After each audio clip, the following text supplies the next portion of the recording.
We are preparing for yet another inundation of super athletes here in Cape Town, fresh on the heels of the Pick and Pay cycle tour. Now the runners get their turn, and I've got two incredible athletes joining me this morning. One we have had on the show a number of times, and she is one of our favorite daughters, certainly for South Africa, Olympian Zola.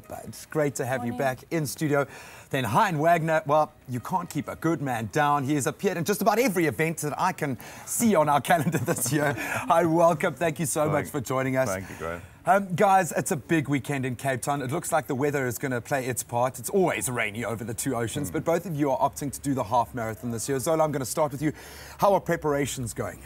My preparations are going better than last year. I think I'm a bit more prepared for what lies ahead, and that's why I decided only to do the half and sort of save myself for Comrades later in the year. What was your experience of last year's two oceans? Why the shift? I think last year I overdid it a bit because I did both the Comrades, the Loskop and two oceans. And for my first year of doing ultra running, that was a bit tough. But the experience was great, although it was raining and I hated running in the rain and the wet. The crowd support really, especially up Constantia. Yeah. Oh, it is a beautiful part of the world, and we really are blessed to have the change of season now, which brings the feel of Cape Town alive again. Hein, how are you feeling now? How's the body doing this year? You have put it through some trials, 7 marathons in 7 continents. Where does it all come from, my friend? Why this drive? Sure, you know, I love the outdoors and living in a beautiful city like Cape Town. You know, the way for me as a blind person to experience the city is most certainly doing the ultra on Saturday, running past chappies, and it's just amazing. So, yeah, I love the outdoors, and I love to be out there and just inspire people to do the things that they always wanted to do, well, no matter what. When you set out on this mission, did you think that it would have the kind of reaction that it's had? Did you think that there would be the newspaper articles, the radio interviews, the television spots? Was that in the back of your mind? Look, I mean, we're very grateful for all the support from the media, especially because we're doing this for our foundation, which is the Vision Trust, and our aim is to make the world as we know it more accessible for people living with disabilities. So the support from the public, the media, has been absolutely overwhelming over the last couple of months. Iron Man. I'm going to say it as no, I'm shaking my boots. You can't. How do you prepare for any other event when you've got the Iron Man hanging over your shoulders? I think that the nice thing about the Iron Man is the fact that we've been training for the last 9 months. You know, every week is all 3 disciplines: swimming, running, cycling. So from an all-round fitness point of view, I mean, it's great preparation. But I must be honest with you, I'm ready for Iron Man. You know, if it's tomorrow, I'll be happy because getting up early every morning, you know, it gets to you after a while. Well, it really becomes a lifestyle, and I think so. You were starting to come into this lifestyle when we last spoke.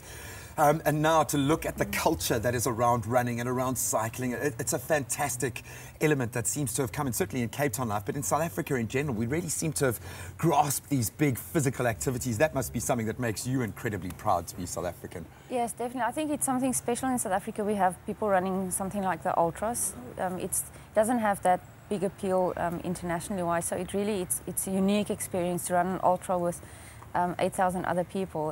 It just makes it unique, and a lot of people, international athletes, come here and they have a really the experience of their life, because I think the races in South Africa are organized so well. Regarding the stations, the water stations along the road, the support, the food you get, everything.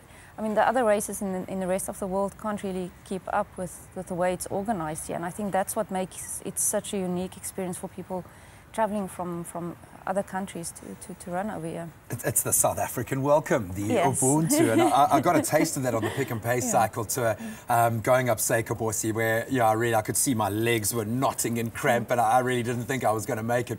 But you get through with the support of the people lining the streets and also your fellow competitors. Now I know you've got a good relationship with Bruce Fordyce, who's been through it all umpteen times. What advice did he give you that you can depart to our viewers here as they prepare for the two oceans? I'm really privileged to be able to do another Comrades this year, and the Unlimited, and Bruce really helped me last year and this year as well. I think the best advice I would give to anyone is make sure your base support is sound, that your support at home is sound, that you have time to go out training and they support you training.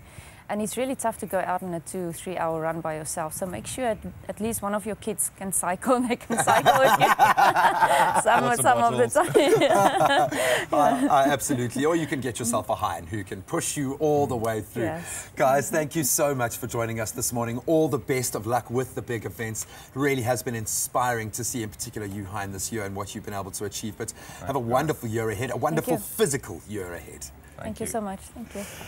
Ah, guys, well, that's got me pumped. I'm suddenly all nervous again after the August Pick and Pay Cycle Tour. We now turn our attention to the two oceans. If you're running it, good luck, but make sure that the preparation has been done and that you've got your support structures in place.